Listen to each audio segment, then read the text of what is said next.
ആണികളേറ്റ പാണികളാലെ അനുദിനം അവൻ എന്നെ നടത്തിയിടുന്നു.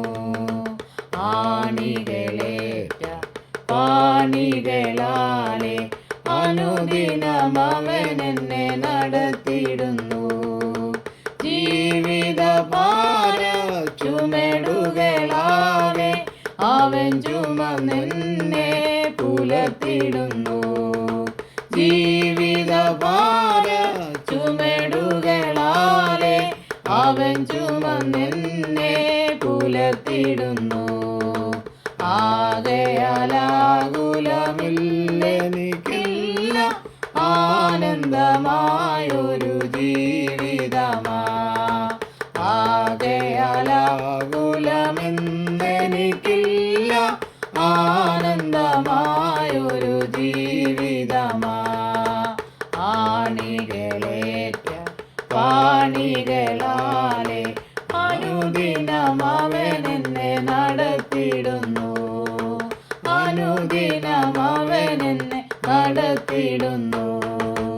അറിഞ്ഞവൻ എന്നെ കരുതിയിടുമെന്നും അരുമയിൽ കാത്തിടും ചിറകടിയിൽ. അറിഞ്ഞവൻ എന്നെ കരുതിയിടുമെന്നും അരുമയിൽ കാത്തിടും ചിറകടിയിൽ. പാരിലെ ജീവിതയാത്രയിലെന്നെ പിരിയാതെ കൂടെ വരുന്നവനാ. പാരിലെ ജീവിതയാത്രയിലെന്നെ പിരിയാതെ കൂടെ വരുന്നവനാ.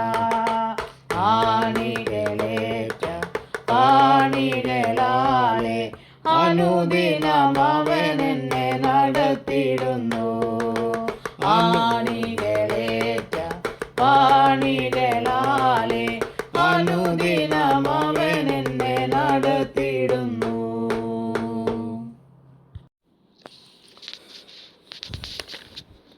കർത്താവായ യേശു ക്രിസ്തുവിൻ്റെ നിസ്തുല്യ നാമത്തിൽ എല്ലാ പ്രിയ ശ്രോതാക്കൾക്കും ക്രിസ്തീയ വന്ദനം അറിയിക്കുകയാണ്.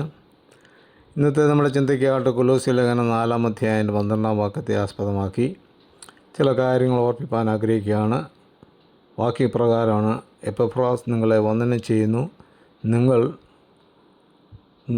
തികഞ്ഞവരും ദൈവഹിതം സംബന്ധിച്ചൊക്കെയും പൂർണ്ണ നിശ്ചയമുള്ളവരുമായി നിൽക്കേണ്ടതിന് അവൻ പ്രാർത്ഥനയിൽ നിങ്ങൾക്ക് വേണ്ടി എപ്പോഴും പോരാടിക്കൊണ്ടിരിക്കുന്നു. ചൂട് എന്താണെന്ന് ഒരു കാലത്ത് ഗൾഫ് രാജ്യങ്ങളിൽ ജോലി ചെയ്യുന്നവർ നാട്ടിൽ വന്ന് പറഞ്ഞു കേട്ടിട്ടുണ്ട്. 45-നും 50 ഡിഗ്രിക്കും ഇടയ്ക്ക് ഉള്ള ചൂടാണ് അവിടെ ഉള്ളത്.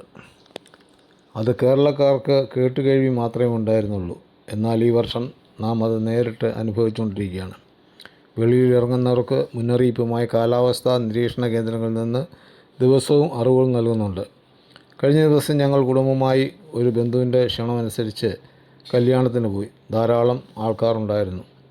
ഞങ്ങൾ കാറിൽ നിന്ന് ഇറങ്ങി പള്ളിമുറ്റത്ത് എത്തിയപ്പോഴേക്കും വാടി തളർന്നു. ഒരു റോഡ് കുറുകെ കടന്ന ദൂരം മാത്രമേ ഉള്ളായിരുന്നു. അപ്പോൾ ഞാൻ ചിന്തിച്ചു, ദൈവമേ, ഈ ചൂട് ഇത്രയും ഈ കേരളത്തിൽ വരാനുണ്ടായ സാഹചര്യങ്ങൾ, പാറ പൊട്ടിക്കലും മരം മുറിച്ചു മാറ്റലും മലകൾ ഇടിച്ച് മണ്ണെടുക്കലും ഇതെല്ലാം പ്രകൃതിയെ ബാധിച്ചിരിക്കുകയാണ്. ഇതിനൊക്കെ ഒരു അനുവാദം കൊടുക്കുന്ന രാഷ്ട്രീയ നേതാക്കൾ കൈക്കൂലി വാങ്ങി എല്ലാറ്റിനും അനുവാദം നൽകുന്നു. കഴിഞ്ഞ ദിവസം MC റോഡിലൂടെ ടിപ്പർ ലോറികളിൽ മണ്ണ് ഒരു നിയന്ത്രണവുമില്ലാതെ പട്ടാപ്പകൽ സമയത്ത് റോഡിലെല്ലാം കളഞ്ഞു കൊണ്ടുപോകുന്നു. പോലീസിന് മുമ്പിലൂടെയാണ് കൊണ്ടുപോയത്. ടിപ്പറിൽ നിന്നും വീഴുന്ന മണ്ണ് കല്ലും പുറകിൽ വരുന്ന വാഹനങ്ങൾക്ക് എത്ര ബുദ്ധിമുട്ട് ഉളവാക്കിയിരുന്നു. പ്രത്യേകിച്ച് ഇരുചക്ര വാഹനങ്ങൾക്ക്. മഴ പെയ്യുവാനായിട്ട് പൂജകൾ നടത്തിക്കൊണ്ടോ തവളകളെ തമ്മിൽ കല്യാണം കഴിപ്പിച്ചതുകൊണ്ട് ഒന്നും ഇതിന് പരിഹാരമില്ല. ഇതെല്ലാം കാണുമ്പോൾ ദൈവവചനത്തിലെ ചില വിഷയങ്ങൾ ഓർത്തു പോകുന്നു. ഏലിയാ പ്രവാചകൻ്റെ കാലത്ത് ആഹാബ് രാജാവും അവൻ്റെ ഭാര്യയായ ഇസബേലും ജനത്തെ വിഗ്രഹസേവയിലേക്കും ബാലിനെ ആരാധിപ്പാനും അശേര പ്രതിഷ്ഠകളെ വന്ദിപ്പാനും നിർബന്ധിച്ച് സത്യദൈവത്തിൽ നിന്നും അകറ്റിക്കളഞ്ഞു. ഈ സമയമാണ് ദൈവത്തിൻ്റെ പ്രവാചകനായ ഏലിയാവ് ആഹാബിൻ്റെ കൊട്ടാരത്തിലേക്ക് ചെന്ന് പറഞ്ഞത്. 1 രാജാക്കന്മാർ 17-ാം അധ്യായം 1-ാം വാക്യത്തിൽ, ഞാൻ സേവിച്ചു നിൽക്കുന്ന ഇസ്രായേലിൻ്റെ ദൈവമായ യഹോവയാണ്, ഞാൻ പറഞ്ഞല്ലാതെ ഈ ആണ്ടുകളിൽ മഞ്ഞും മഴയും ഉണ്ടാകുകയില്ല. ആവർത്തന പുസ്തകം 28-ാം അധ്യായത്തിൻ്റെ 15 മുതലുള്ള വാക്യങ്ങളിൽ മുന്നറിയിപ്പ് നൽകുന്നുണ്ട്. യഹോവയുടെ ചട്ടങ്ങളും വിധികളും പ്രമാണിച്ച് നടക്കാഞ്ഞാൽ ഉണ്ടാകുന്ന ദൈവിക ശാപത്തിൻ്റെ ഒരു കാര്യമാണ് പുകച്ചിൽ, അത്യുഷ്ണം, വരൾച്ച എന്നിവ. നിന്റെ തലയ്ക്ക് മീതെയുള്ള ആകാശം ചെമ്പും നിനക്ക് കീഴെയുള്ള ഭൂമി ഇരുമ്പുമാക്കും. യഹോവ നിന്റെ ദേശത്തിലെ മഴയെ പൊടിയും പൂഴിയുമാക്കും. ഇതാണ് ഇന്ന് നമ്മളിവിടെ നടക്കുന്നത്. ഇന്നത്തെ ആത്മീയ ലോകം വെറും നാടകങ്ങൾ മാത്രമാണ്. അതായത് ആത്മീയ ഒരു അഭിനയമായി മാറി. ഒരിക്കലൊരു സംഗീത വിദഗ്ധൻ തൻ്റെ വാദ്യോപകരണങ്ങൾ അത് തീജാലയുടെ മുകളിൽ പിടിച്ചിരിക്കുന്നത് കണ്ട് ഒരാൾ ചോദിച്ചു, ഇങ്ങനെ വയ്ക്കുന്നതിൻ്റെ ആവശ്യം എന്താണ്?